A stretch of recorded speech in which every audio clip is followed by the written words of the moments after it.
آج اگر آپ اپنا موبائل کہیں رکھ کر بھول جائیں تو چند منٹ میں اس کی لوکیشن معلوم کی جا سکتی ہے۔ اگر آپ کا بینک کارڈ استعمال ہو تو اس کا ریکارڈ موجود ہوتا ہے۔ اگر آپ کسی مصروف شہر کی سڑک پر چل رہے ہوں تو ممکن ہے درجنوں کیمرے آپ کو ریکارڈ کر رہے ہوں۔ یعنی ہم ایک ایسی دنیا میں رہتے ہیں جہاں ہر چیز پہلے سے زیادہ ٹریک کی جا سکتی ہے۔ لیکن 2014 میں ایک ایسا واقعہ پیش آیا جس نے اس یقین کو ہلا کر رکھ دیا۔ ایک بوئنگ 777 جس میں 239 لوگ سوار تھے، معمول کے مطابق اپنی منزل کی طرف جا رہے تھے۔ پھر اچانک اس کا رابطہ ختم ہو گیا۔ پہلے لوگوں نے سمجھا شاید کوئی تکنیکی مسئلہ ہے، پھر گھنٹے گزر گئے، پھر دن گزر گئے، پھر دنیا کو احساس ہوا کہ وہ صرف ایک لاپتہ فلائٹ نہیں ڈھونڈ رہے، وہ ایک ایسے راز کا پیچھا کر رہے ہیں جس کا مکمل جواب آج تک کسی کے پاس نہیں۔ یہ ہے MH370 کی کہانی۔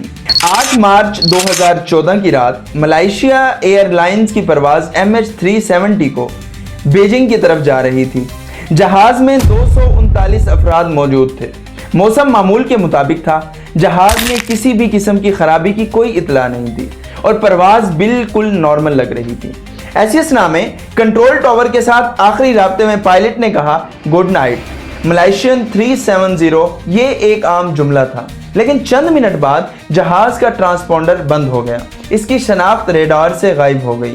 شروع میں کسی کو اندازہ نہیں تھا کہ یہ چند منٹ بعد عالمی سرخی بن جائے گی۔ جب جہاز مقررہ وقت پر بیجنگ نہیں پہنچا تو تشویش بڑھنے لگی۔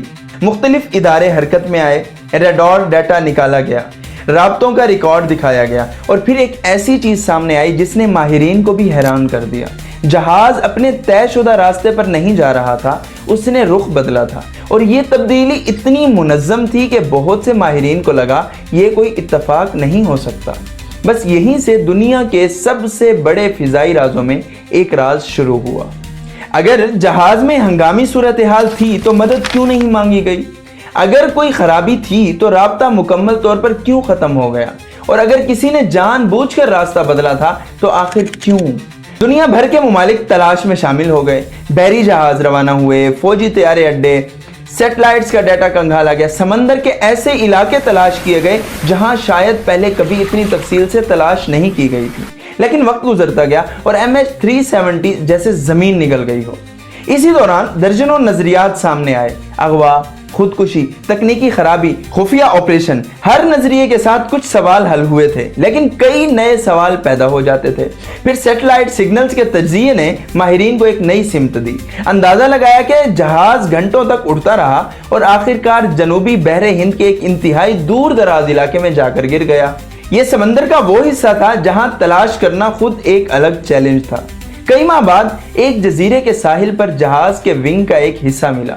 پھر مزید ملبہ بھی مختلف جگہوں سے ملنے لگا۔ اس سے ایک بات تو واضح ہو گئی کہ MH370 سمندر میں ختم ہوا تھا، لیکن اس کے ساتھ پیش آنے والے واقعات کی پوری کہانی پھر بھی سامنے نہ آ سکی۔ آج اس واقعے کو 12 سال گزر چکے ہیں۔ تحقیقات ہوئیں، رپورٹس لکھی گئیں، ماہرین نے اپنی بہترین کوشش کی، لیکن ان چند گھنٹوں میں اصل میں کیا ہوا یہ اب بھی مکمل یقین کے ساتھ کوئی نہیں بتا سکتا۔ شاید اسی لیے MH370 صرف ہوا بازی کا ایک حادثہ نہیں رہا، یہ جدید دنیا کے اعتماد پر ایک سوالیہ نشان بن گیا، کیونکہ ہم ایک ایسی دنیا میں رہتے ہیں جہاں موبائل فون، گاڑیاں اور معمولی سے معمولی چیزیں ٹریک ہو جاتی ہیں، لیکن 239 لوگوں کے ساتھ ایک مکمل مسافر طیارہ آج بھی اپنی پوری کہانی دنیا کو نہیں سنا سکا۔ اور یہی بات MH370 کو ایک حادثے سے بڑھ کر ایک ایسا راز بنا دیتی ہے جس کا تعاقب دنیا اب بھی کر رہی ہے۔